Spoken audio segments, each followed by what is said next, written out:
ఏపీలో స్థానిక సంస్థల ఎన్నికలకు వైఎస్ఆర్సీపీ శ్రేణులు సిద్ధం కావాలని పంచాయతీరాజ్ మరియు రూరల్ డెవలప్మెంట్ ప్రభుత్వ మాజీ సలహాదారు పోదిరెడ్డి నాగార్జునరెడ్డి పిలుపునిచ్చారు.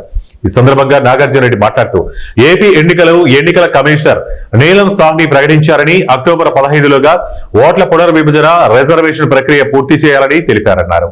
నమస్కారం. ఆంధ్రప్రదేశ్లో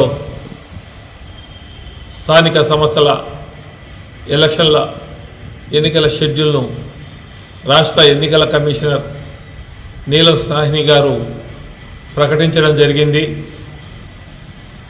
2025 అక్టోబర్ 15 లోపల వార్డుల పునర్జీవించడం, మళ్ళీ రిజర్వేషన్ ప్రక్రియను పూర్తి చేయాలని చెప్పడం, అక్టోబర్ 16 నుంచి నవంబర్ 15లోగా వార్డుల వారీగా ఓటర్ల లిస్టులు తయారు చేయడం, నవంబర్ 1 నుంచి 15వ తేదీలోగా అధికారులను నియమించడం, నవంబర్ 16 నుంచి 30లోగా పోలింగ్ కేంద్రాలకు సంబంధించి ఈవీఎంలను సిద్ధం చేయడం, డిసెంబర్ 15 తర్వాత సర్పంచులకు సంబంధించి రిజర్వేషన్లు ప్రకటించడం, ఇవన్నీ కూడా చేయాలని చెప్పేసి రాష్ట్ర ఎన్నికల కమిషన్ ప్రకటించడం కూడా జరిగింది.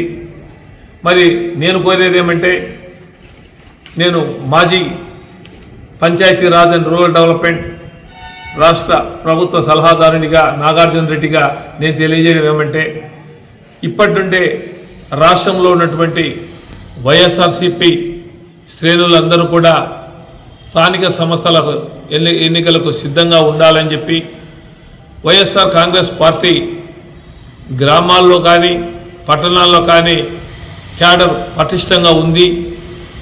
మరి కూటమి ప్రభుత్వం పైన రోజు రోజుకు విశ్వాసం సన్నగిల్లిపోతా ప్రజల నుంచి దూరం అవుతున్న సందర్భంలో కూటమి ప్రభుత్వం మరి ముఖ్యమంత్రి చంద్రబాబు గారు ఎలక్షన్లు ముందుగానే ప్రకటించడం కూడా జరిగింది.